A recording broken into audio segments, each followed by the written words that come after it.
welcome everyone to the Hackathon Finals Pitch Night. Woo! And someone will be walking out with that 50K tonight, so we're very excited to be presenting this. Very, very excited. So for those of you that don't know me, my name is Lorene. I'm Community Partnerships Manager at Pinch Payments. And I'm Kez from the Founders Union as well. Now, we actually put together a little wrap-up of the build weekend because we know not everyone wanted or got to join us over that weekend. So we're super excited to actually show you the video as well. Bottom one, that's right. Oh, one back. There we go. Man, hit it.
And there it is. That was our build weekend, which was super.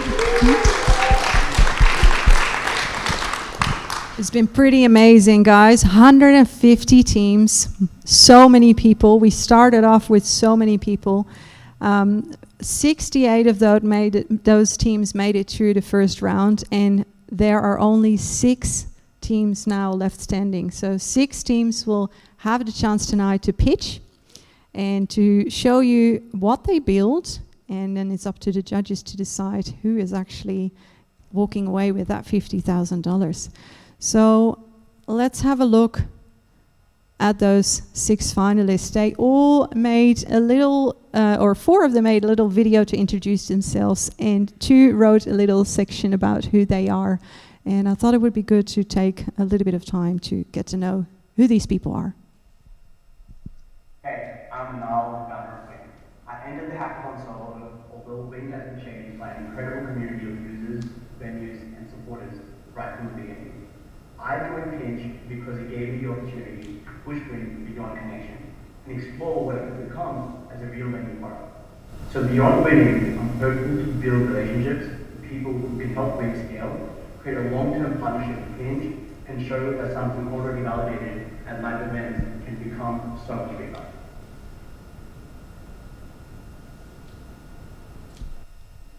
Oh, that's a bit hard one. Yeah. G'day everyone, I'm Colin Ware, CEO and founder of Moroku. We're a Sydney fintech, and we've spent the last decade building banking software around one belief. That's that banks should compete by helping people with their money, not just charging them for it. Canopy is that belief, sort of all grown up really. Nobody builds this stuff alone. Canopy runs on partners, DocuScan, reading documents, business open feed, connecting to banks, 2 CEOs debugging stuff at 10 o'clock on a Sunday night. And now Pinch, moving the money, less of a team, more of an ecosystem really, with a southern bull Kiwi in the middle. Why? Canopy helps Australians who can't get a loan see their affordability and turns no into not yet. And a revenue model, payment rails. This hackathon really was the deadline we needed to sort of build up. Pinch's API turned out to be the perfect place to do that. Why are we here beyond the prize? Pretty simple really. Canopy, live on Pinch rails, open banking underneath, making some of those direct debits real. and a few thousand more Australians here who not yet instead of no, drop by and say hi.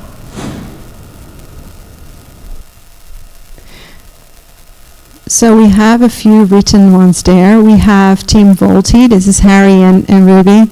They are actually both working at Anature, one as a product manager and one as a digital design and content space manager. I hope I said that right. Person, yeah. So they worked together since 2023, and they saw the hackathon as a chance to build something meaningful together outside their usual day-to-day. Beyond the prize, they also solve a very personal problem because Harrison drives an EV and he knows the pain of charging it at an apartment firsthand.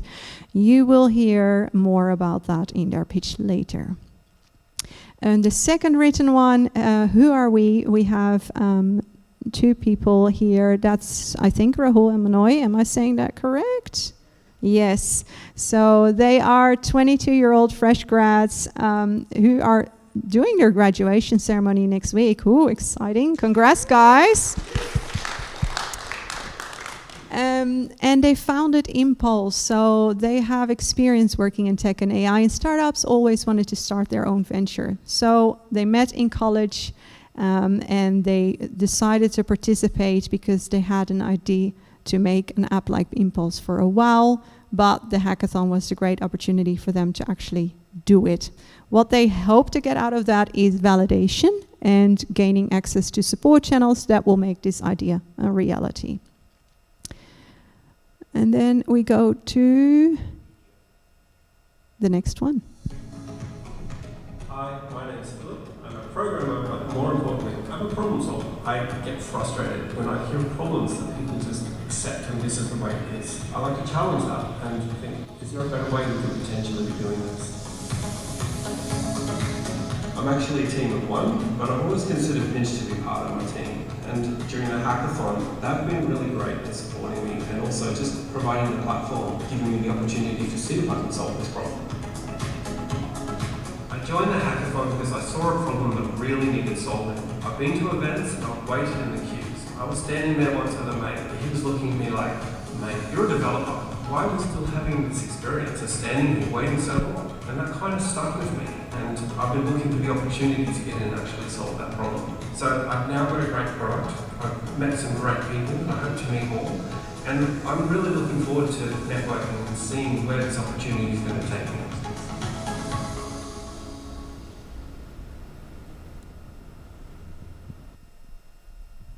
Hi everyone at the Pinch Hackathon Final. My name is Christopher Dodson, as part of the team of the Bearded Developers, with our app presenting tonight, Invoice Anything. In my team I have Luke, our back-end developer, and Jacob, our front-end developer. We rely on Jake to make everything look beautiful, and he says he's the most beautiful one out of all of us. As you can see, we're called the Bearded Developers, and I've grown a beard and even got it trimmed for the occasion. I'm not sure of the status of the beards of my fellow team members, as we've done a lot of this project remotely. We are all in transit at the moment on our way to Sydney, because we are all Victorian-based. We are very excited to be a part of this. How do Luke, Jake and I know each other? Well, Luke, Jake and I have actually shipped before. I met Luke and Jake when I was looking for developers for a product that we now have live, which is Hero Blue. It is a Xero integrated SaaS platform for accountants and bookkeepers and even some businesses. And we've built a relationship since then. How I knew about the Pinch Hackathon, a few people actually suggested to us that we participate, and I knew about it being an existing Pinch merchant. It came across my emails and I suggested to the guys. The timing wasn't great. My son's birthday was on the same weekend and obviously he needed to come first.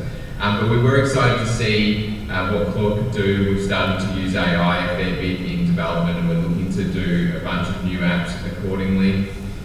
So this opportunity to participate in Hackathon really was something that we were looking at and we're like, this looks good for us.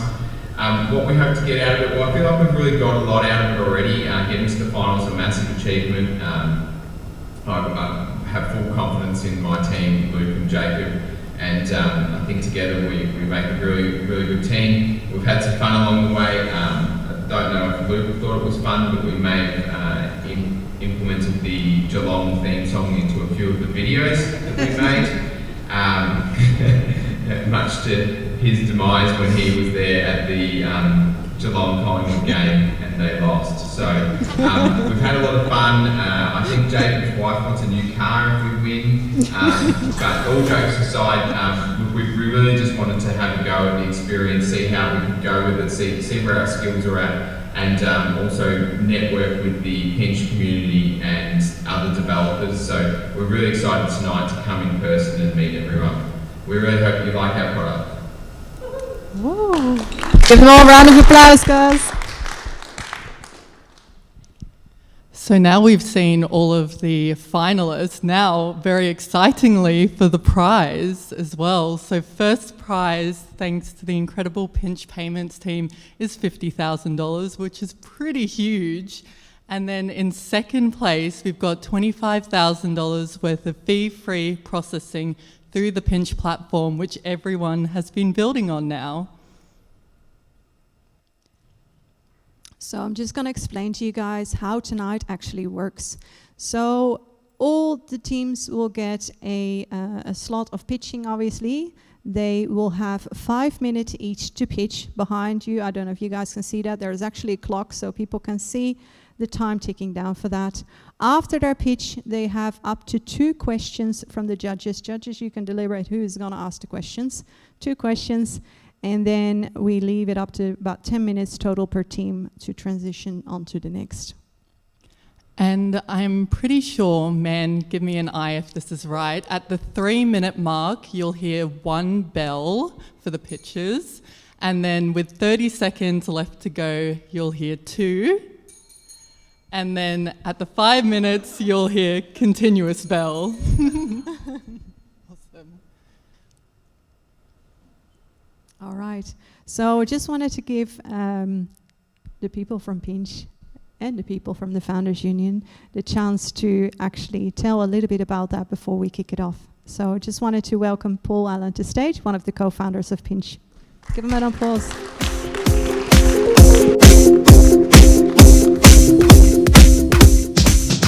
Thank you, Lau, and more importantly, thank you to everyone who has entered the hackathon. It really means a lot to us to host this. I'll take a few minutes to talk about Pinch, but really, this is not about Pinch. This is about everybody who has entered in the finalists. So I'll start by saying how we started. So I started Pinch with Ben Cull, sat over there. We actually met when Ben interviewed me for a job, which still doesn't sit well with me. We're both software developers. I moved over from the UK in 2011, met Ben at a company, and we decided, look, there's probably a better way that we can solve businesses' cash flow problems. Both Ben and I suffered that same issue. I ran a consulting stroke small business and regularly got paid late by clients, and it was a pain in the arse. I also didn't like following up with clients because who likes doing that? So we built Pinch really to try and solve business cash flow problems, primarily by trying to process payments on autopilot, avoiding that awkward call to the client to say, hey, you still haven't paid me, and also allowing you to actually eat. So we had a process whereby, maybe 3 or 4 years, whereby we were very much doing it as a side hustle. It actually took, I think it was maybe the 3rd or the 4th anniversary of the business where we started to pay each other, which was great.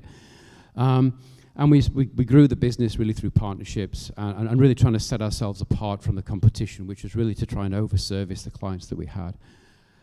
Fast forward a few years, last year we actually sold the business and exited the business to, well, not exited, but we're still part of Pinch, but we sold the business to a NASDAQ-listed public company in the US called Fiserv. We have Julian here as part of the judging team from the Fiserv Australia team. And from that point, we're now at a position where we can really help this community just by using our experience, giving our guidance, and I'm sure that Joe's spoken to the vast majority of you here on how we can help expedite that process. So really, that's all I wanted to say. Tonight is all about the finalists, and let the show begin.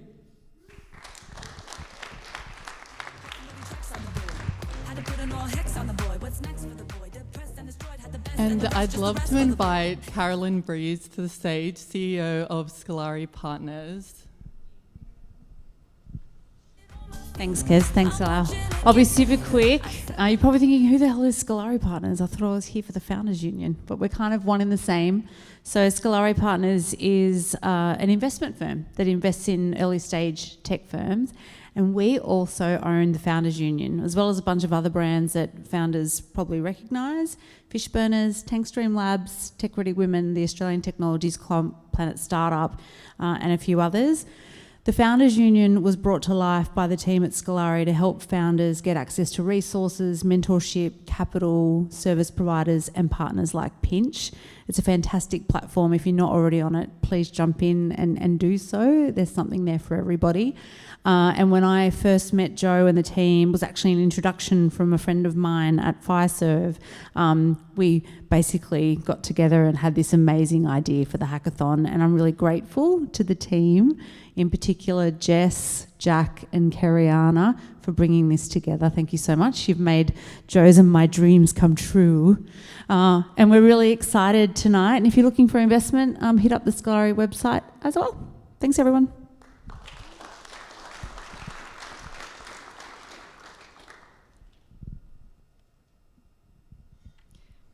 All right, let's meet those judges. Can you guys come up on stage and we'll do a really, really quick for those of you that we haven't heard of yet. Who are you? What do you do? What are you looking for tonight? So, yeah, Paul, you've already heard from myself, other co-founder of Pinch. I'm looking for a really cool business that I think is super viable and is going to make it in the long run. So that's me.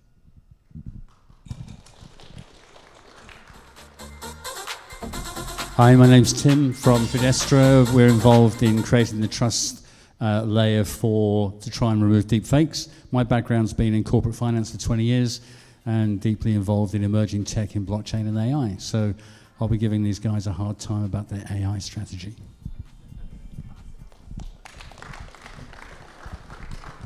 Hi everyone, it's Julian here. I look after product for Fiserv across APAC.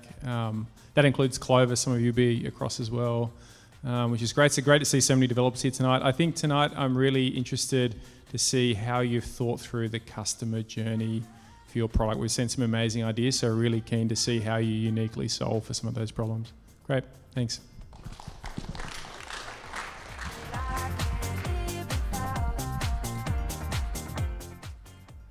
Good. Let's get finalist number 1 on stage, Morocco.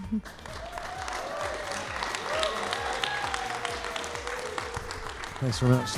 There's my team, Michael, Rob and Evan have come along as well, so just lead everyone over a full crew.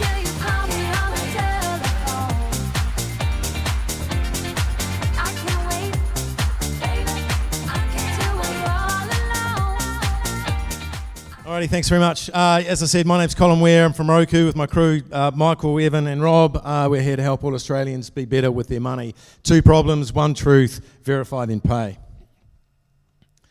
In Australia, the cost of living crisis is making it harder and harder for every Australian not only to own a home, but also to find their way to financial freedom. They can't see their income, their expenses, their assets. They're scattered all over the place, and then people are making decisions on them on data that they can't see in one place.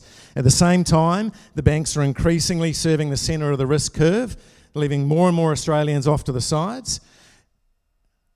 And customers arrive with a no, with no reason why and no map to get to yes. On the other side of the equation is a guy with a clicker that doesn't work. Are a bunch of advisors, brokers, financial advisors and accountants who have just recently been regulated by ASIC to understand their customers more, to understand who those customers are, what their identities are, and where they got their money from. They're now drowning in enormous amounts of paperwork and PDFs and spreadsheets, and we're going to solve that in one place with Canopy. These two problems are actually the same problem masquerading as one. The data that shows a family their pathway to success is the same data that keeps their advisor, their broker, and their accountant compliant. And as you can see on the screen here, by bringing all that data in from spreadsheets where we're using AI to take information off a spreadsheet PDF and using AI to turn that into transactional data, or open banking where we get real live access to that data, we can then categorize that data and start presenting it to the customer in a way that actually makes sense so they can start seeing their pathway from no to not yet. And so that's what we do. We bring that open banking data into the app and convert that raw transaction data into information that can actually be understood, and then convert that, use those processes, those algorithms, those ratios that the brokers are using to help them understand how they convert that no into a not yet or an actually a yes. And then to not only take that data, but to then delve into that person and their underlying psychological profile to understand what challenges they have with money, what is their perception of money, what's their beliefs around money, to then help them create that pathway.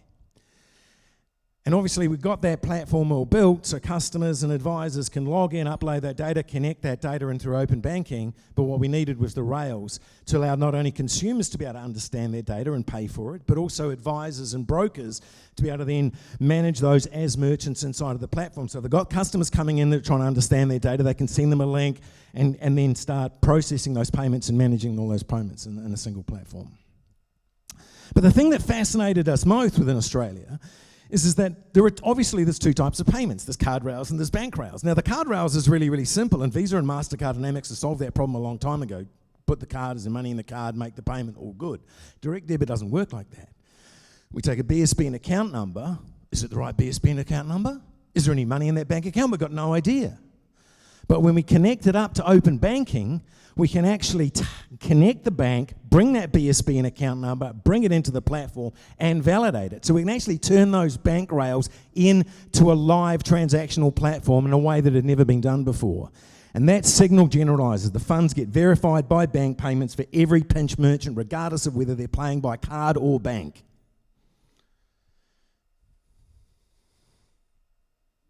And so there we go. And as I say, the problem that 90,000 businesses in Australia have right now, as of July 1, they must validate that all of those customers have got, that they know who they are and that they've got money in their bank accounts and they can validate those sorts of funds. And we solve the same problem, the same compliance problem that all of these brokers and advisors are currently struggling with inside of the platform. Real-time card payments, all managed merchants as sub-merchants onboarded into the platform, direct debit, scheduled, settled, dishonoured, all wired up during the last 2 weeks into this platform. 30 seconds to go. And it's a business, not a demo. 127, we think we can get to 700 merchants within 3 years, processing over $173 million. We've taken this through with the Pinch team this week. We've got the commercial agreements and we're about to soon, we think we can get this thing live by Monday is the plan. So that we can then get after the 90,000 merchants and captured by these new AML CTF Tranche 2 applications. We've got 13,700 brokers in our channel ready to market to. So there we go. Canopy, from no to not yet, to allow the large number of Australians getting denied by banks access to understand how they can get from no to not yet, using their Pinch payment rails to pay for the stuff, and start walking using Pinch to find a pathway to financial freedom. Thanks very much. I'm Colin Ware, CEO and founder of Moroku.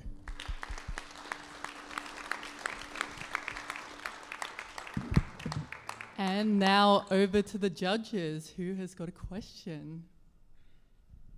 The brokers, is there any financial incentive for brokers, or is there any business model that involves the brokers, or a cost to the brokers, or anything along those lines? So what's the cost of the brokers? So the brokers today have a single problem, right? They're trying to understand what the customer's affordability position is, how much money they got, what their assets, expenses, income and liabilities are. It costs them $5 a report. So that's the model, right? So every time we go out and either connect into open banking to suck that data in, or take those PDFs and run them through the AI machine and turn that into transactional data, is $4.95. Millions of those every year. Great pitch, great pitch. My question's really on the AI side, if I may, because you're obviously focusing on KYC as a core value prop and that type of thing. How are you sort of guaranteeing that the data is bona fide when it actually comes in, even at the front end? Because deep fakes are getting everywhere. Yeah, it's a great question. And in fact, CBA, I don't know if you know, but CBA processed $100 million of deep fake generated documents just 2 months ago.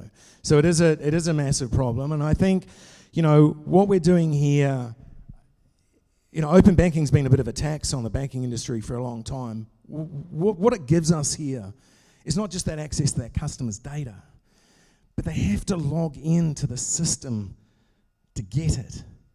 So you can't generate that data, and that's the big move away from PDFs and bank statements and some of these traditional methods of understanding it, is once we've logged in directly into that bank channel, very, very hard. The enormous amount of technology being put in place to guarantee those authentication mechanisms to allow us to get in there and get that data out.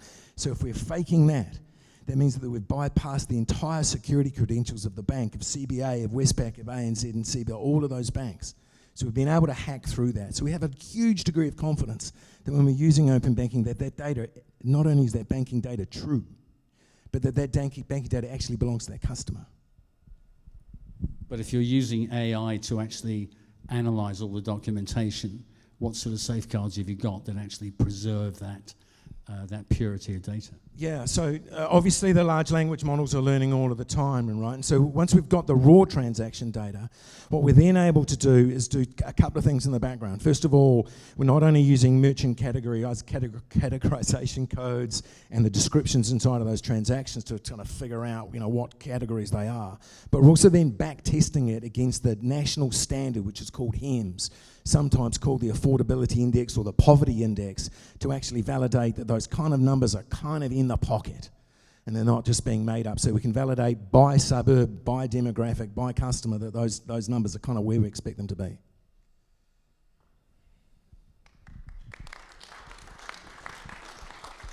Good. Thank you very much. Thank you, guys. That was pitch number 1.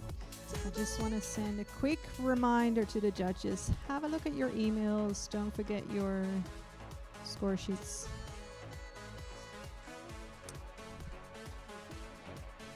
Go look at number 2. We have Harry and Ruby, or Team Vol Team. Give it up for Harry and Ruby.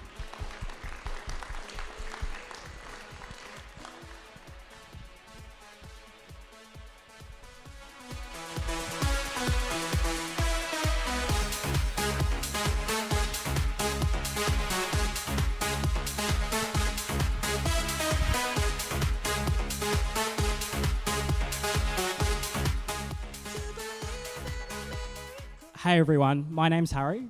And I'm Ruby. And we built Volti. Volti makes EV charging work in apartment buildings with no hardware. Let us show you how it works. If you live in a house, EV charging is easy. Plug in overnight and you're done. But if you're one of the 2.5 million Australians that live in apartments, it's a battle. Buildings are padlocking their power points because there's no way to meter exactly who's using the electricity. Again, not because they hate EVs, but there's physically no way to meter who's using that power. So the committee says no. And if someone fights it, it's a drag. One Sydney owner took over 12 months just to be able to use the socket in their basement to charge their EV. It's not an electrical problem, it's administrative. The fix isn't new infrastructure or approvals, it's making those sockets billable. And it's compounding. Over 500,000 EVs are on Australian roads, and there's over 368,000 strata schemes. This isn't a forecast either. July numbers were in the news last week, and almost half of new cars sold in Australia were EVs. So yeah, every building is hitting this wall right now, and the demand is here. The padlocks are the proof, and the missing piece is the billing. So here's the solution. Don't install a meter because the car already is one. With Volti, a driver plugs into any power point on common property. We're notified by our third-party gateway Anode that the car has started charging. We check the location of the vehicle to ensure that it's on site and you're not charging at your parents' place. We open a session and we meter it live. As soon as you unplug your vehicle, we end that session, we charge a card on file, and funds are settled straight to the owner's corporation. So Pinch, the payments layer is pure Pinch. It's not bolted on, it is the revenue path. Every owner's corporation is a Pinch managed merchant, and cards are tokenized inside of the Volti driver app on device, so we never see card numbers. Every session is billed through Pinch, and we take an application fee. Settlement happens automatically, and we use Pinch's rails the way they're designed to be used. Both sides get real working software. On the right is the driver's app. You link your car, you add a payment method once, and after that you just plug in and walk away. It's that easy. That's a live session ticking on the home screen. On the left is the Strata console. That's where the building sees everything. Every car, every driver, every session, every payment, and all the critical stuff like failed payments, GST receipts, etc. All of this is live, and we have built everything within the time frame of the hackathon. Here is an average charging session, an overnight charging session, totaling just over $10. Pinch takes its transaction fee, and we take a 10% application fee, and that's our entire business model. Owners' corporations keep the rest, and there's a surplus based on whatever rate they set for the building. Pinch earns, Volti earns, and the building earns off of a PowerPoint that was originally padlocked. Now to compare the hardware alternatives. So up front, you're looking anywhere between $8 and $5,000 per bay in installation costs, a fee per charger per month, approvals and electricians reaching one building at a time. Whereas with Volti, there's $0 up front, there's no ongoing costs, installation is a mobile app, reaching everyone. We are already talking to 2 Strata owners about running trials, and we are going to be testing in real buildings and grow it together with Strata managers and reach hundreds of apartment buildings. What's in it for Pinch, you may ask? Well, every Volti session is Pinch volume and a whole new stream of recurring revenue for a market that Pinch hasn't tapped into yet. 2 quotes to finish off. So this was in the news last week. Nearly half of Australian cars in July, half of car sales were either electric or plug-in hybrids.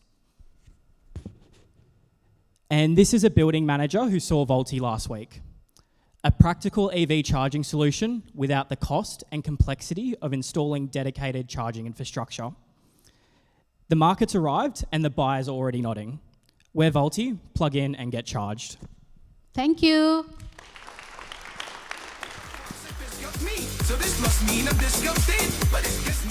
Now over to the judges. I'm going to cheat and ask 2 questions. The first one is, how do you stop people from pulling up and charging that don't have Volti? Like, how do you, There'll be a few ways. First way is all of these building managers know your vehicle, so your license plate, vehicle make, colour before you even arrive in the building. So that's one of the first questions that they ask you. So the expectation will be that you will have the Volti app downloaded and your building managers will be able to see that in the dashboard. Currently they're using padlocks, and we have fiddled with the idea of allowing buildings to store that code inside of the app. So you'll be able to open up the app, retrieve the code, and then plug in. Cool. And sorry, I'm going to ask a second question. What competitors, I know, we're also excited. Competitors, like what are Strata doing now to manage this outside of locking them? Yeah, at the moment, some Strata, like what we're seeing is they're installing EV chargers in their basements.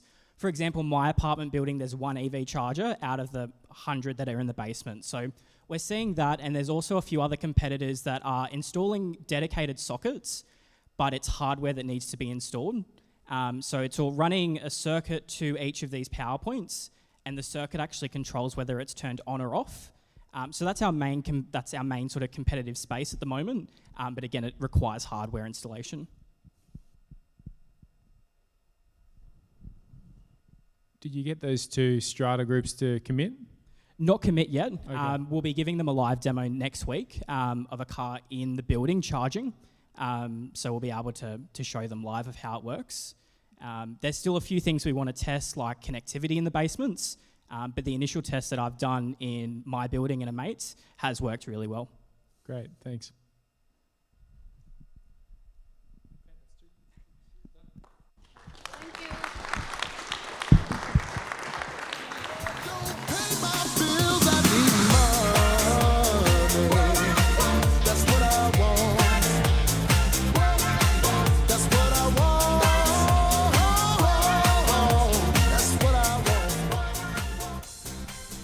That was great. We're on to number 3 already, which is Manal, and he's by himself as well. Give him a round of applause, guys.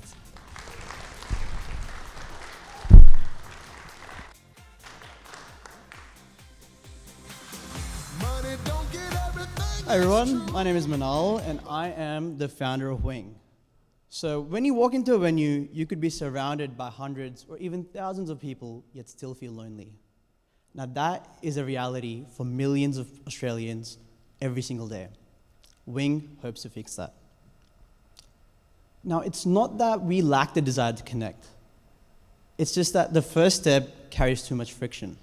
Simply put, cold approaches are way too awkward.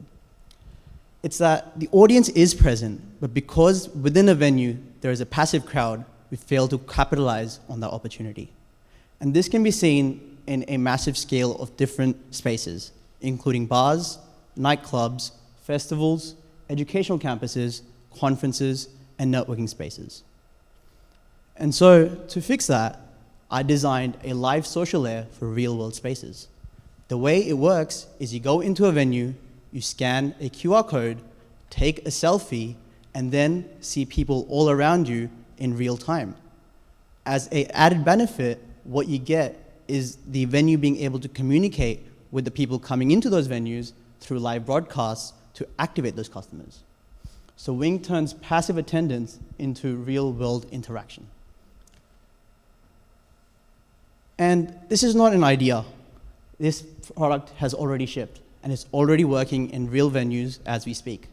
Our largest events saw more than 1,300 people, and out of everyone that we've surveyed about the use case of Wing, 100% of them said that Wing made it easier to connect within venues. And we've already been featured in the Australian as well as the 7 News. We're backed by the Macquarie University Incubator, and we were the 2026 national winner for Red Bull Basement for Australia. Additionally, we also represented Australia in the World Championships for Red Bull Basement in San Francisco 2 months ago. And so this hackathon came at the perfect timing, where I was discussing with the festival owner about how we can incorporate Wing into the festivals. And he mentioned, why not have a payment system on top of a connections layer? And I thought, wow, that's perfect. And that's when the Pinch Hackathon came along. And so introducing Wing Pay, which is powered by Pinch. Now, imagine going into a venue, seeing the person you really like. It could be in dating, could be in networking, any vertical you choose, as long as you're connecting with them. You can choose to buy yourself a menu item, or you can choose to send it to someone.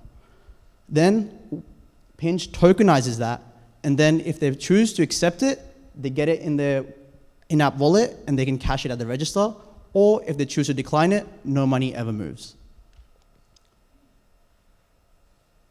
And Wing Pay is bigger than just a one use case in bars and venues. Universities, festivals, conferences, and many more venues can use this wherever they like, in whatever capacity. So that could be selling drinks, foods, merchandise, VIP upgrades, or activations of sponsors, or networking activations. And so to illustrate that, there's a scalable B2B2C model that we can do, where if you take 200 venues, that processes each $500,000 per year, as well as a $500 monthly Wing subscription, that creates an annual processing volume of $100 million. If you take 3.3 million transactions per year, that means on a $30 average transaction, Pinch gross processing fees is 2.75 million. And then the Wing's annual revenue, including the subscriptions, is 2.03 million. And so our ask today is one, the 50,000 prize money for the development and pilot of WingPay in our first 20 venues. The second thing we'd like to do is also ask Pinch if they can help us with integration and commercial support so we can onboard the merchants and improve the KYC procedure. The third thing is asking Clover to do a product review as well as a pilot pathway to improve distribution and scaling so we can first tackle the Clover merchants. Thank you so much.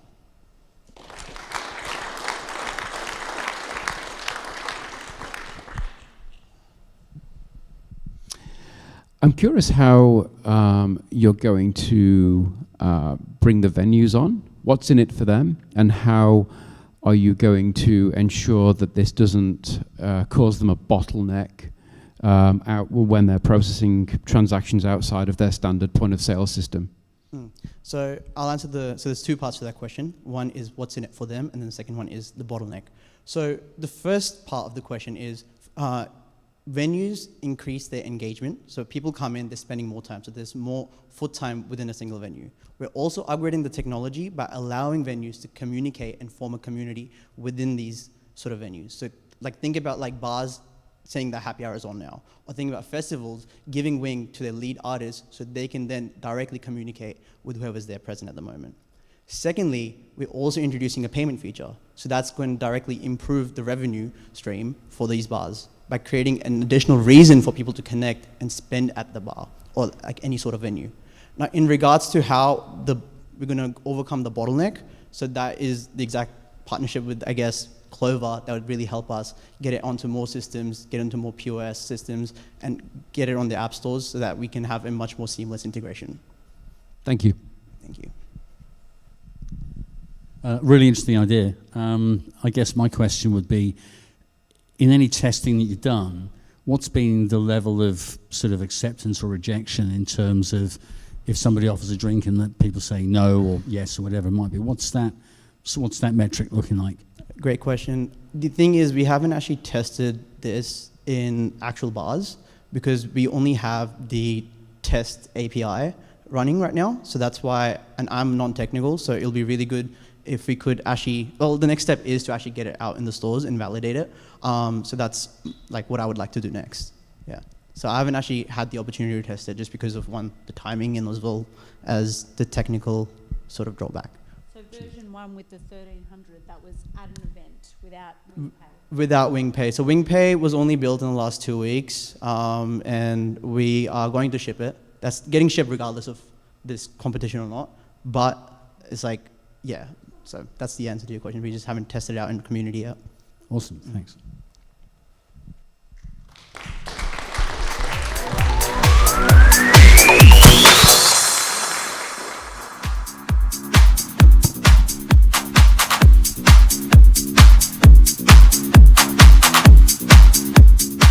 Thank you so much, Manal. That was great.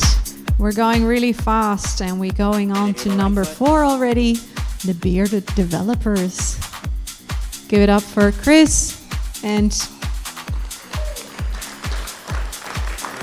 Luke and Jake. Yes. Black leather belt, no sequin. Buckles on the jacket, there's elite. Nike crossbody got a piece in. Got a dance, but it's really on some street. Black leather belt, no sequin. Buckles on the jacket, there's elite. Nike crossbody got a piece in. Got a dance, but it's really on some street. I'ma show you how to get it. Go right foot up, left foot side, left foot up. Over the weekend, during a teachable moment with my son, he said to me, "Doubt never did." He then mentioned that he saw that during the World Cup. But he's not wrong. I'm Chris, and this is what we did. I'm a chartered accountant, and I have my own accounting firm, and we're a Xero Platinum partner. This is Luke at the end here. He's a staff engineer at Nintex. And we have Jacob here, who's a senior front-end developer at RMIT. And the three of us are previously shipped together. We have Hero Blue, which is a Xero integrated SaaS product. But here's the part that matters. This is a problem that we've been solving or looking to solve, and we see it every day. It's not a new problem, it's an old problem. but it's a problem that we feel that we can solve now with AI. So much rides on one thing, and that is being able to quote, invoice, and get paid cleanly and quickly. Have you ever heard a tradie that likes paperwork? I haven't. No one starts a business to do admin. So the quicker that you can do these things, the better your business. Quote on the spot, in front of the customer, win the job. Invoice when the job's done and get paid immediately, whilst the value's still fresh. You get paid without chasing. Underneath it all, the customer decides how they pay, and the business wears the cost of doing that, not them. And here's the main experience of the product. You talk the invoice into existence. The business user presses the microphone button and explains or describes the job out loud on site, like they would be telling a mate, basically. It comes back priced and itemized, and that comes off their own pricing book. Anything AI had to estimate is flagged and needed for review. So it's never quietly guessed. They will then send it as a quote with a ceiling, so the customer sees what they're approving before going forward. And when they do approve, they will get a QR code or a link. And when they scan it or take the link, or click on the link, they will be provided with a separate web page. So there's no separate app that they need to install. There's no account or password that they need to actually create. They just get the quote, they get the bank details of the form that they need to provide, the bank details, and then it's basically one tap and you're good to go. So for the business, it's free and it's funded by the pinch fee. There's no subscription and no software bill. It's that simple. I don't think I need to tell anyone in this room that on the 1st of October, the RBA reforms land. The businesses can no longer put that cost back on the customer. It comes out of the margin of the business. And they lose the only lever that they had. The reform takes away the stick, it doesn't take away the carrot. So we do the other one. We give the customer points if they pay by bank. They earn the rewards from the fee itself at no cost to the business. The customer pays exactly the same amount either way, only the reward is different, and the points pull across the network. Earn at the plumber, spend at the conveyancer. We're not just calling one pinch endpoint and calling it integration. Every business that signs up becomes a managed sub-merchant created directly through the API. So their money settles directly to them and never through us, never to us. Card details are captured on Pinch's own Capture.js, which means no card numbers, account numbers, any banking details ever touches a server that we own. The points are funded by application fee, a Pinch primitive with no substitute, and the settlement path trusts nothing but a signed webhook. You take Pinch out, and there's no product here. Not a worse product, no product. Quickly, you asked for a business pitch, not a code tour, but it's built properly. We baked in test coverage, run it against the Pinch API sandbox. It fails safe when it's unsure, and it's one single code base, iOS, Android, and web. Okay, here's what it means for Pinch. Every business that adopts Invoice Anything becomes a Pinch sub-merchant. The volume flows through Pinch by design, and the product onboards them, not a sales team. There are about 44,800 Australian trade and services businesses that invoice and quote. Benchmarked against how real trade apps have grown in the past, our 3-year model is around 5,000.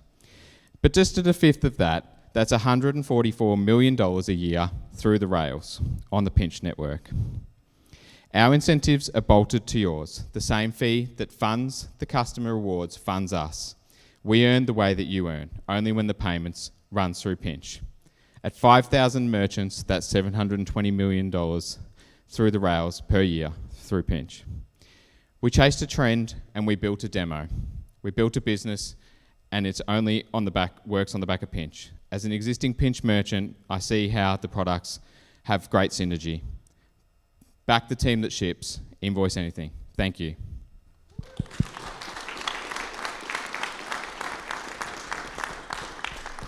Hey, great demo, thanks guys. Have you thought about distribution and how you get this product into the hands of all those businesses? Yeah, I think like we built it as an app, so we think it'll be, we'll publish it to the stores and it'll be available there. And because it's free, we think that that'll be an easy sell. But I guess the other part, being an accountant, I think that I've got a fair few networks. I'm in a forum of 8,000 accountants on Facebook, and they're always looking for an alternative. We're not looking to replace things like Xero or MyOb or things like that. We integrate with those pieces of software. We're looking to add to that experience and bring in people that potentially, might be taking cash at the moment or may not be paying for accounting software. Bring those people in and give them a taste of AI at the same time and allow them to reduce their admin compliance. Great, thanks. Thank you, really good. You mentioned that the application fee funds both yourself and then also the rewards points. Can you give me an idea of what that looks like in your models? Like, what is the cost? What is the split? Or anything like that, even if indicative? Yeah, indicative at the moment, and what we modelled the numbers on was about 95% of the rewards going back to the customer. And there's strict compliance rules around, how we dress it up with everything that's changing, that we can't be seen to be dressing up a surcharge in another way or something like that. But yeah, 95% back to the customer. We'll take 5%. And that's largely where there's a differential between the card fee and the bank fee. So there'll be some that they choose to pay on the card rails and then they don't get the rewards. And we're aware of that. But even with that modelling, there seemed to be a good business case there. When I did the numbers, I'm pretty sure it's about 86 cents per $1,000 through the rails. But our overheads are quite low, so it still makes sense if we can get the volume through the product. So that's what we've got at the moment. It is something we can leverage at some point in time if we needed to. And the other thing is around if they don't redeem those reward points. So yeah, great. Thank you. No worries. Oh, gee. Yes. Oh, another question? Go on then. You guys promised. It strikes me you've got a bit of a gold mine if you do this right, because tradies, AI is not on their radar, right? Yeah. Is there not a freemium model that you can do where you say 10 invoices a month are free, but anything else over the top, you pay a $20 a month? Yeah, I think there's a lot of different ways that we can leverage this. And when we were discussing it, obviously we built it in 48 hours. And when we did the polishing, we genuinely didn't spend a lot of time polishing the product. We polished a lot of our video for the pictures and things like that. But we genuinely thought about there's almost, not endless, but there's a lot of opportunity out there for us to integrate the product into other pieces of accounting software, create a free model, create a premium model. We actually run that model in our other SaaS product where we have a free feature and a premium model where they do they pay for the Xero integration as an example. So yeah, I definitely think that there is a lot of opportunity for a product like this, particularly leveraging AI, and particularly in a market, that may not get a lot of exposure to AI and may not use AI a lot. Then that's where we did the phone app on purpose, because it's something that tradies can grab that app and just talk to it and generate an invoice. Many times I've had a tradesperson over and they still whip out their paper booklet. So definitely, I think there's an opportunity there.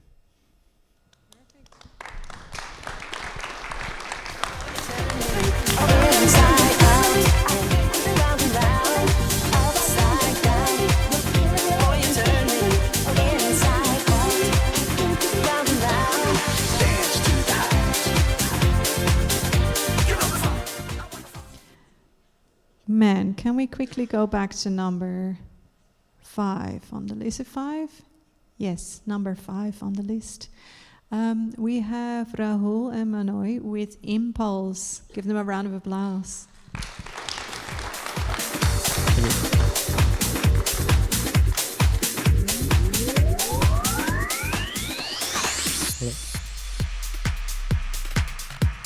Okay. Good evening to everyone in the room. I'm Rahul. This is Manoj.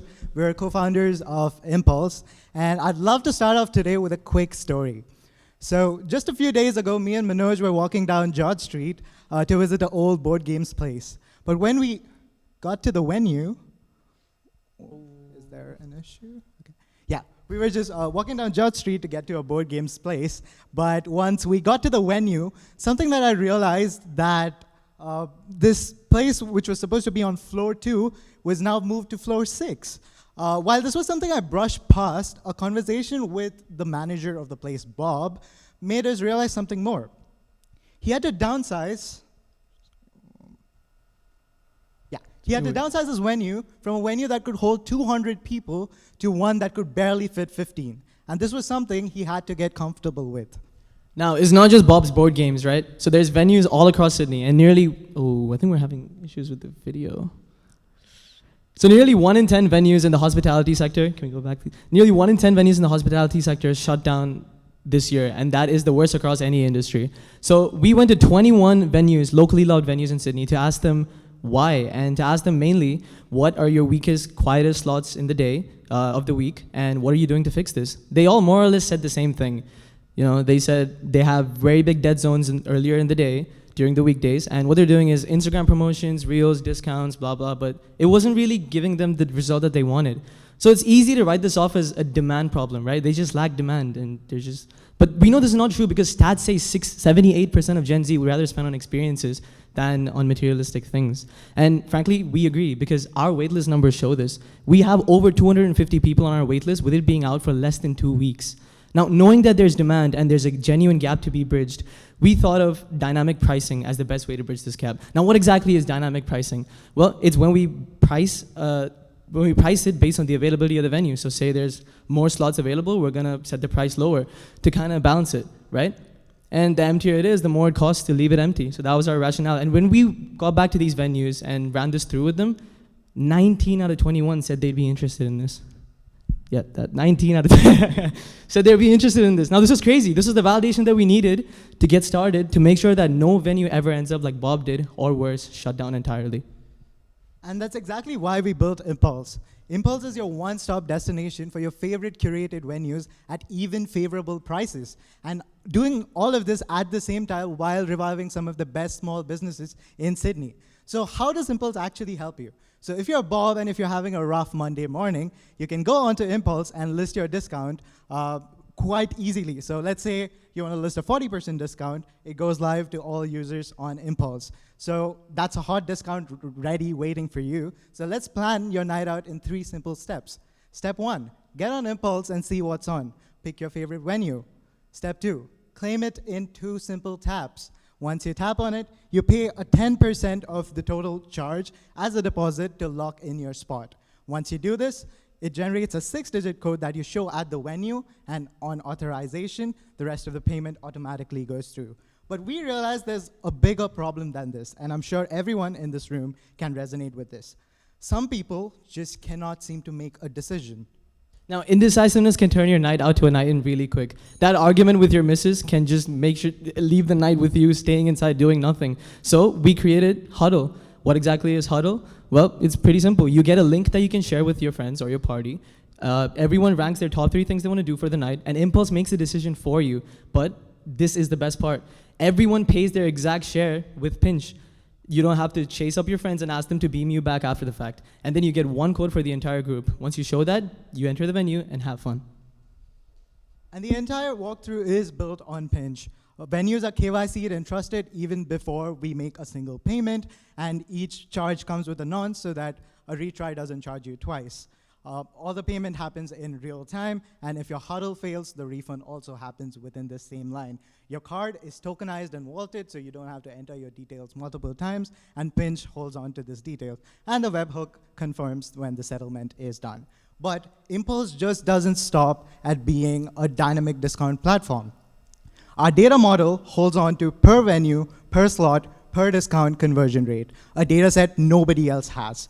This, in the future, becomes the core of our predictive intelligence model. We will be able to suggest discount windows and depth to venues, and they will not need to guess anymore.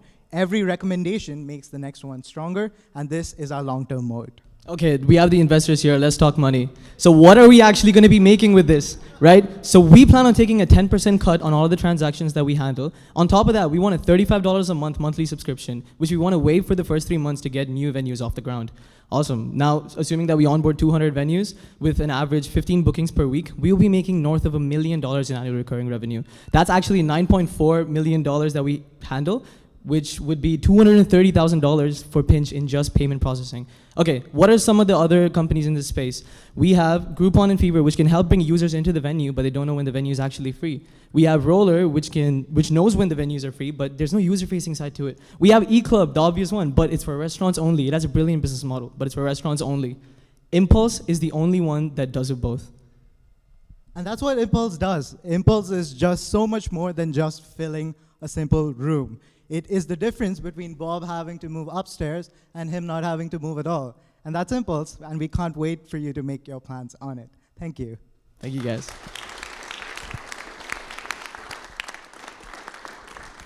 That was a solid pitch. Well done. Thank you. Thank you so much. Quick question. I don't know if you've thought of this or not, but who's ultimately the merchant of record? Like, are you accepting the funds on behalf of the venues and then paying out?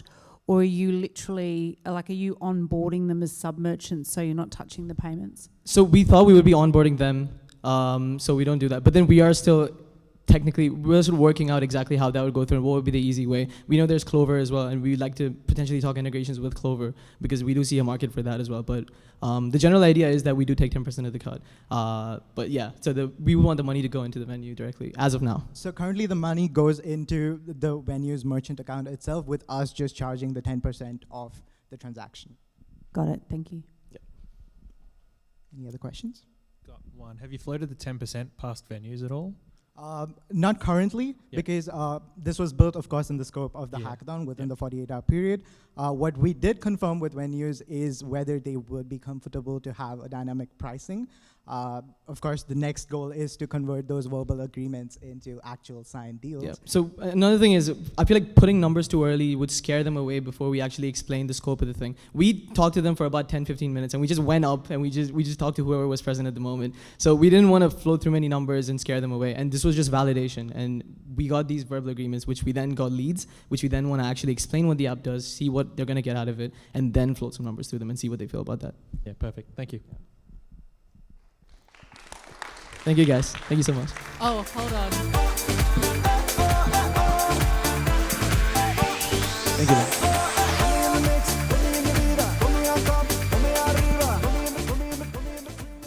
That was so fast. They speak so fast. But that was really great. We are already at the final pitch of the 6th finalist, and that is Philip. He has named himself Q Busters. Give it up for Phil. Here he is.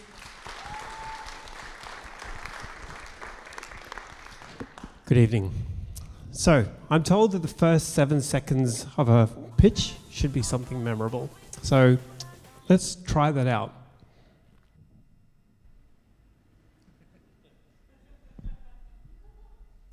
So, that was 7 seconds. I don't know about for you, but for me, that felt like forever. Multiply that by 400, you get about 45 minutes. And 45 minutes, that's how long some people are waiting for things when they go to events and they've ordered that food.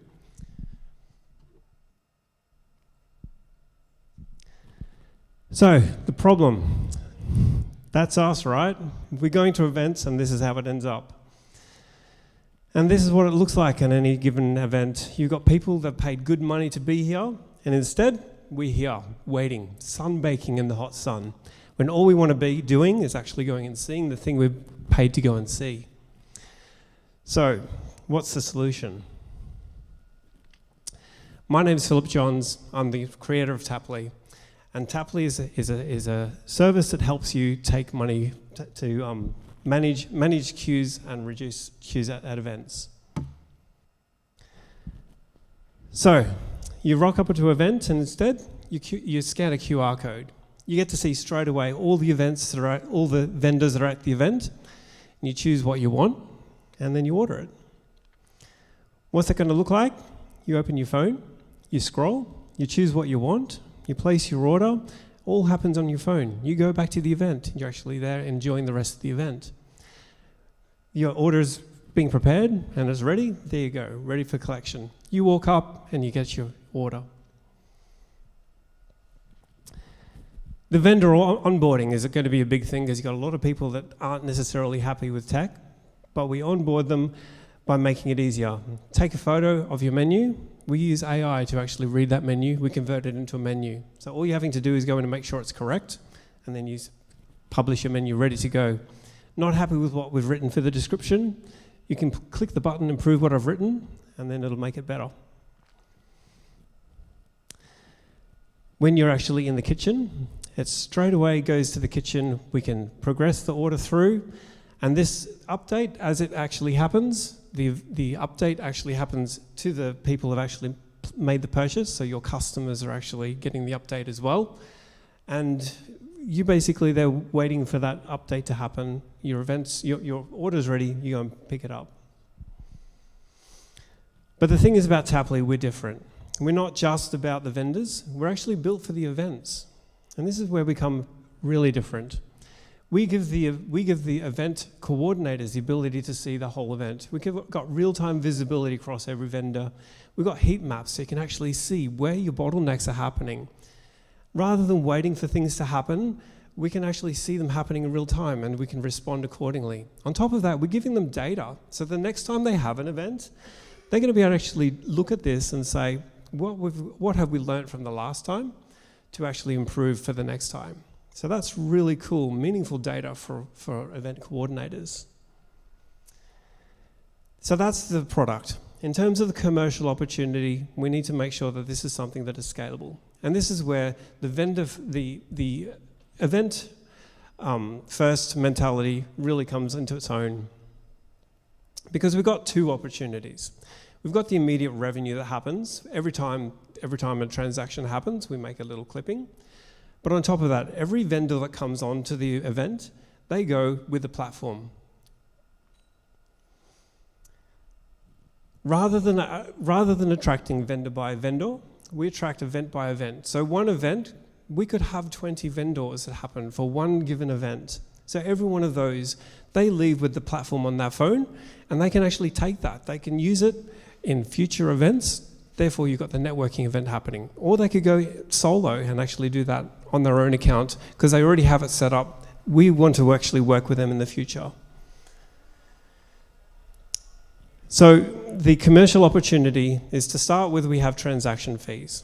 But in future, as the model scales, we have other things that we can actually add to the mix. We've got vendor subscriptions, organizer fees, featured listings, analytics, ticket sales, merchandise.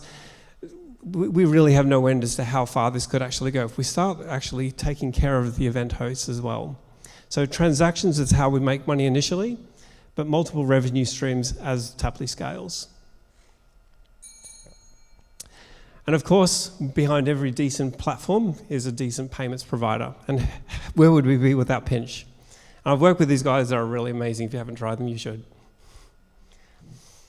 So for Pinch, we're saving payers so they can come straight back in. They've made one purchase, the next purchase, they're not going to have to enter any card details. It's all straight there.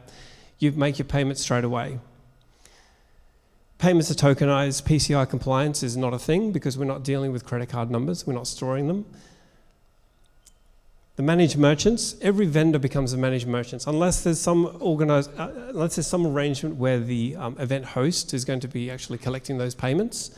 And that can happen as well. If the vendors don't want to come on board, that's no problem. The event host can actually pay them. And the application fees, every time there is a transaction, Tapley makes an income.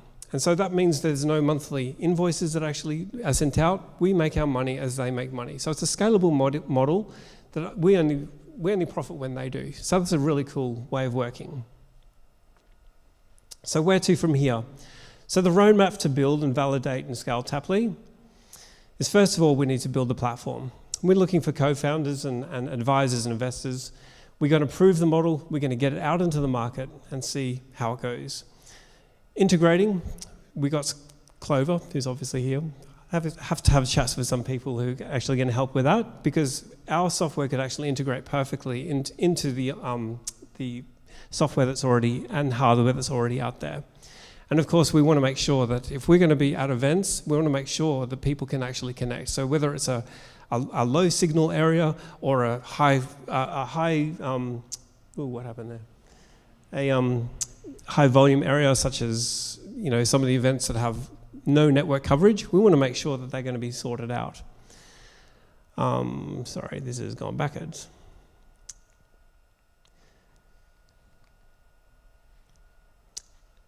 And of course, after that, we want to scale. So we're going to be starting with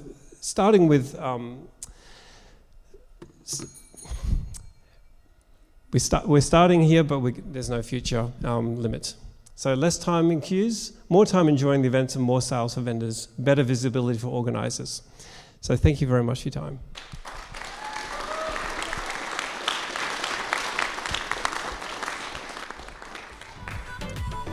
You've clearly spent a lot of time thinking about this. I'll get that away. I'm wondering whether you've also thought about the competitive landscape, like who else is doing this, and what will be your differentiator in market? The differentiator is you've got other products that are out there, but they're very much focused on the vendor first. And they don't really focus on the food trucks, and that's why they don't have the onboarding that is there. If you're looking from an event first point of view, that's the multiplying factor. And that's probably where we should be focusing, because that's going to bring them on board. But on saying that, that doesn't mean we can't compete with them as well. That's not something that we're actually adding to the mix right now, but definitely something that we can consider. Thank you. Do you think there's opportunity for it to work app only versus requiring hardware, or how do you see that? It's definitely something that you can scale this as you need to. You would need at least something that is a device to know that you've had orders that are coming through, and it doesn't have to have hardware. So you can run this as it is right now. It is running on an iPad or a laptop or whatever it might be. All you need is something to be able to say, yes, there's the order, it's come through, and progress it through. So to actually be able to accept cash sales as well and deal with people that still want to come up to the vendor, no problem, we can handle that. They might just have to stand in a queue. Fair enough. Thank you. Thank you very much.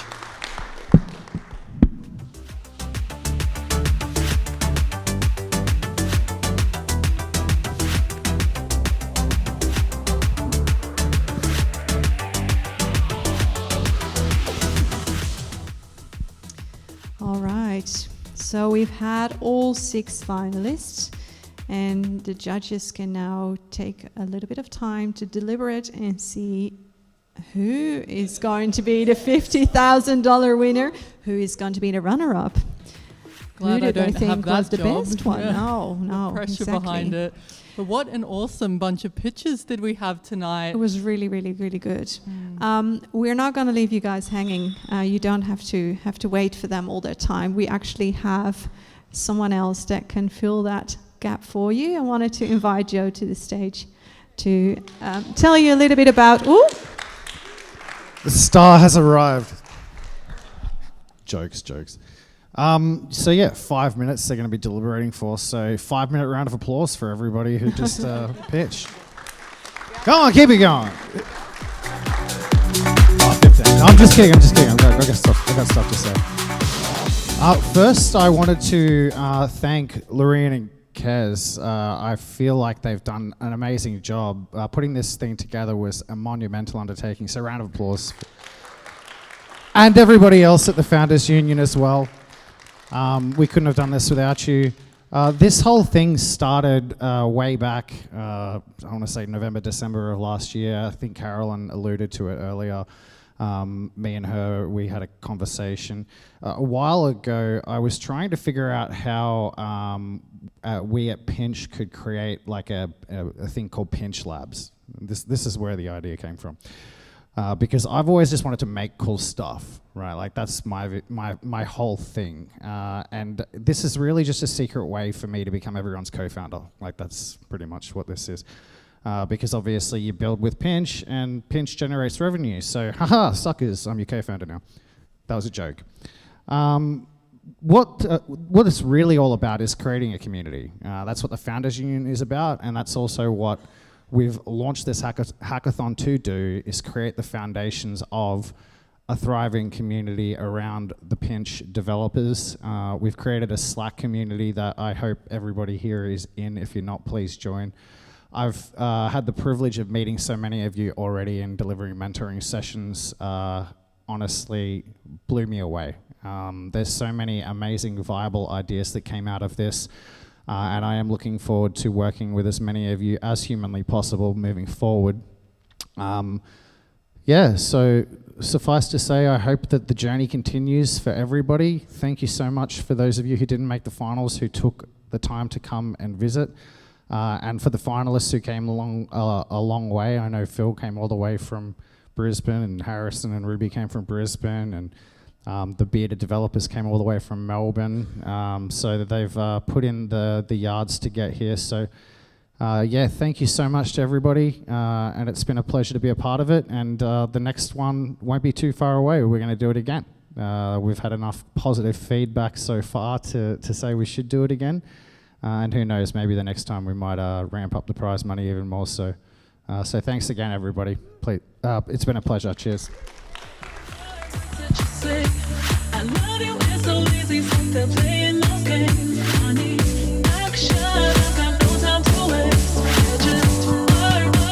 So one of my favorite things to do during a pitch night is seeing if there's any founders in the room that would love to jump up just off the cuff and give us a 1-minute pitch of their business. I know there's some people out there, and I see some people that did the hackathon as well, so I know there's some products. We've got one, come on up.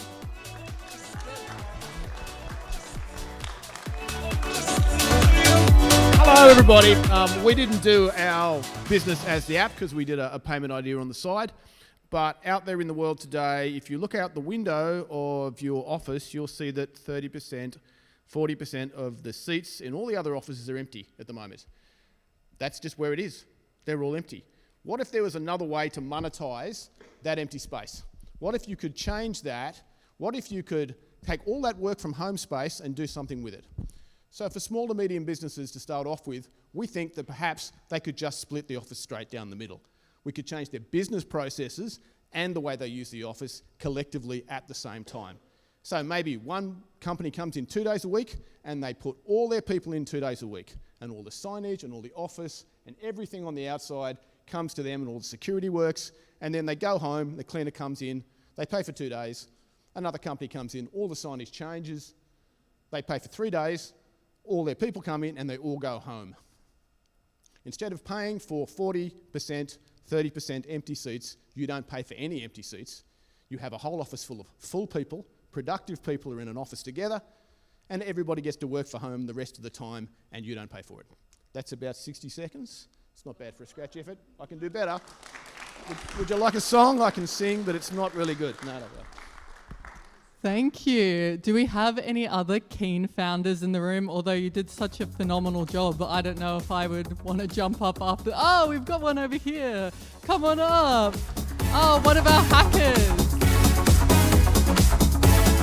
G'day everyone, Matt from Contract Hire here. Basically, every single person in this room has got some crap they're not using, and that's where our idea came from. You've got like a ladder in your shed, why not make some income out of it?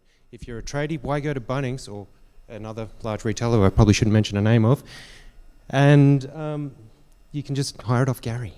Why not? And that's where our ideas came from. So we're in a very rural area, lots of tradies, lots of holiday homes, and everyone's got a lot of everything, and they just don't need to buy more. So anyway, that's about my 60 seconds, and thank you. Thank you. I reckon you should talk to you, because you got the AI glasses, right? And you got the I want to sell all my crap idea. I've had this idea for so long. Like, imagine if you could just like put on the glasses and just walk around your house and just like scan up all the crap with the glasses on, and it just automatically inventoried everything. That'd be so good. Get in touch.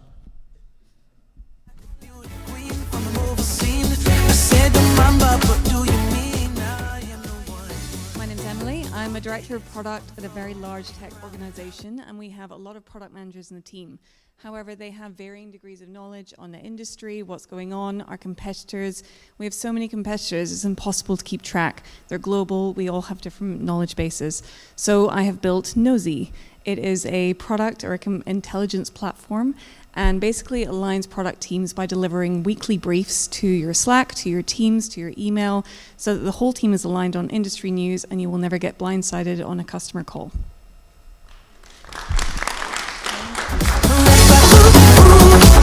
One of our hackers out of the Central Coast as well. Oh, I see another hand. Is this the AI glasses? Yeah. Surely a demo. Thanks, Joe. So in this hackathon, we built an AI glasses that scans product in supermarkets and retail to streamline checkout process. But we've also currently working on a construction software that works with Tier 1, Tier 2 enterprises. So if you know anyone within those network, feel free to reach out and we'll connect. Cool. Thank you. Oh, we've got another one. How good is this? I'm going to pitch my daughter's business. My daughter Gigi is 8. She really, really loves dogs, and she decided that we were going to get a rescue dog, and I said, no, start a social enterprise. So she thought, well, Dad makes dog treats, so I'm going to flog them at the dog park. And we started Disco Puppy Treats in September. By November, she had bought herself a hoverboard and also raised $300 for the Sydney Dogs and Cats Home. And we are now at Carriageworks Markets every 5th Sunday, discopuppytreats.com if you want them online. They are single protein dog treats. They are incredible. They make hounds happy, and she's raised almost $1,000 for the Sydney Dogs and Cats Home. So, yeah, looking for franchisees. If anyone has an 8 or 9-year-old that's not in the Drummoyne Balmain area, then she is very, very open to talking to franchisees. So, yeah.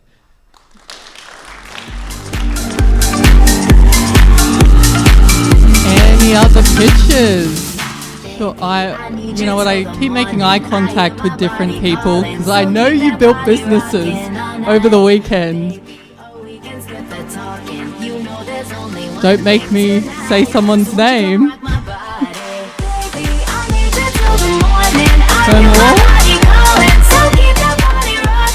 I actually do see one of our incredible Fishburners members, though, so I feel like Chris, you should come up and share with everyone your business as well.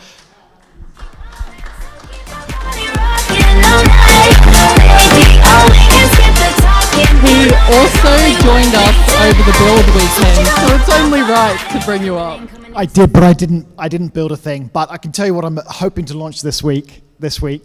My business is called Advanced Word Ministries. I teach the Bible, and I'm building a platform to connect people who want to know more about the Bible with people with real expertise about the Bible. So people with postgraduate qualifications, PhDs and so on, who actually, there's a lot of content out there about the Bible, a lot of different opinions, but this is a place people can come for like really trusted, authoritative stuff, and it'll be live in person and on Zoom. So yeah, if anyone's interested in the Bible, come and chat. Thank you, Chris. Thank you. And I think I might have just caught sight of our judges. They're back. Under the lights, I feel you near. I want you close, I want you here. It's in the air, it's in the air. Baby, I need you till the morning. I hear my body calling, so keep that body rocking all night. So this is a very, very, very exciting moment. I just had a quick peek at where is the judges, and they said, oh, we got down to the last 2. But they figured it out. So what I'm going to do is I'm going to invite Ben on stage, who is going to announce initially who the runner-up is, and then who the winner is. Thank you. So I don't need this anymore. First of all, thank you to everyone who made a submission at all. I think one thing that we discovered through running this hackathon in general is just the high quality bar. And I'm talking to all the other people that have run similar events, across the country. This was a notably high quality cohort. We had 68 submissions pass through the first round. We had 62 submissions make it to the final, up to the final, to be judged for shortlisting, and it made my weekend, well, it ruined my weekend in a way, because I thought I could cut more, but no, we had such high quality submissions that every single one received like a lot of attention and a lot of scrutiny. And I just wanted to thank everyone, because I think you've done a fantastic job. So thank you again to the finalists. I think this was a really, really solid set of finalists. I think the businesses are all viable in their own right. I think everyone's done a fantastic job at making it to this point. So first of all, big round of applause for all the finalists.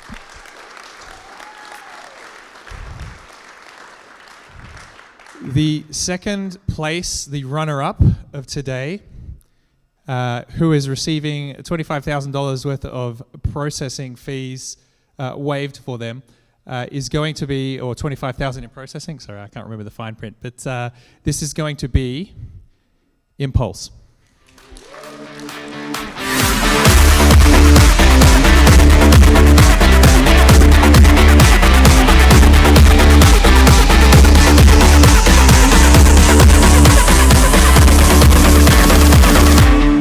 Oh yeah, tell you something. I think you'll understand when I say that something. I wanna hold your hand. I wanna hold your hand. I wanna hold your hand. Any words that you would like? Yeah, this means a lot to us. I mean, this is great validation that what we had as a brainchild a couple weeks ago is viable and actually has a future. So we are going to dedicate the next how many ever months trying to make this a reality, because I would love to live in a world with Impulse, and I think everybody would too. Thank you guys so much. Thank you. Thank you guys. Thank you so much, guys. Well done on a fantastic pitch, by the way. I think you've really brought the energy, and you hit every point that we wanted to see. That was a fantastic pitch and a fantastic business. So, the winner, I just want to mention that it was really tough to come across who, not only who was the runners-up, but who's going to be the winner today. So I'd love to announce that the winner of the $50,000 cash prize is Volti.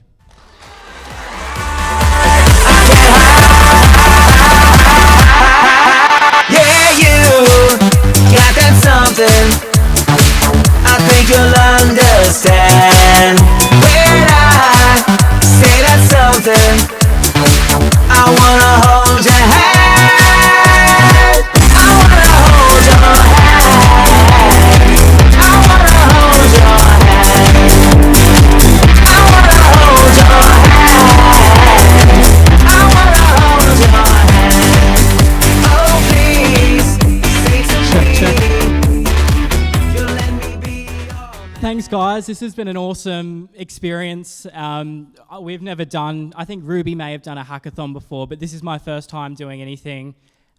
This was a problem that I'm having in my own apartment building, and I thought one day, this could actually work. So thank you, everyone. It was awesome chatting to everyone in the Slack community. I've so many LinkedIn connections and just meeting new people, which has been awesome. I still can't believe it. Pinch me! Thank you, everyone. Thank you, Joe.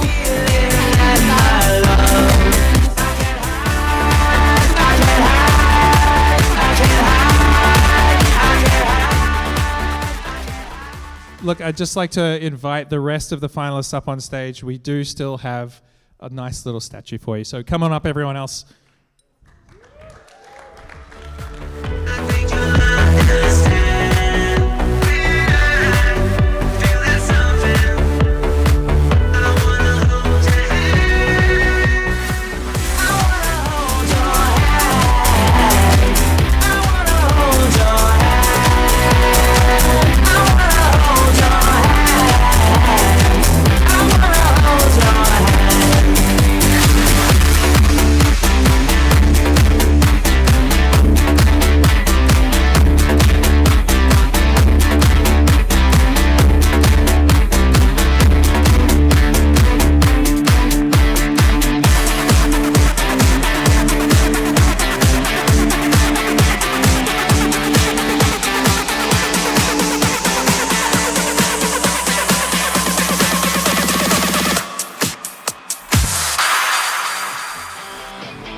Thank you so much to everyone for being involved. Look, all I want to mention at this point is that I think it's quite obvious that we're going to give this another crack next year, hopefully with a even larger prize. So keep your eyes peeled to the comms. Don't forget to join the community Slack channels to keep abreast of everything that's going on, both Pinch and TFU and Scolari. And Lau, do you have any closing words? You do? All right, stick around. We've got one more thing from Lau. We've got till 9 o'clock to hang around and have a drink and network. So. I was trying to give these guys all these goodie bags. We got goodie bags. Don't leave as of yet. Yes, but I just wanted to say, together with Kez, first of all, thank you so much. Thank you for participating. Thank you for all the work, all those hours, everything you put into it.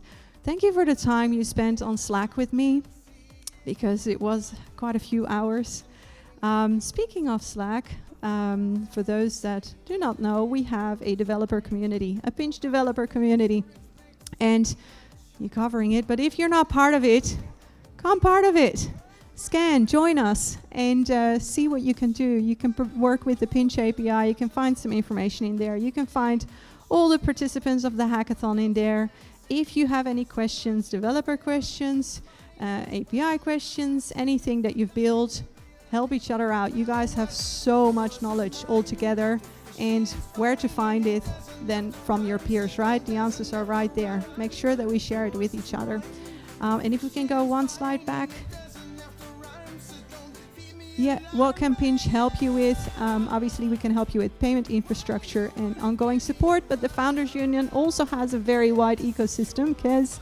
Yes, so I wanted to share with you all this QR code to join the Founders Union. It has all your go-to things that you might need as a founder, resources, partners, perks. We have a Slack channel launching soon, so you can join another Slack channel as well. It also has all of the ecosystem events across Australia that you might want to attend on there as well. So make sure you sign up. It's got a really short sign-up process, and I think that's it. Thank you. Thank you so much for a wonderful night. But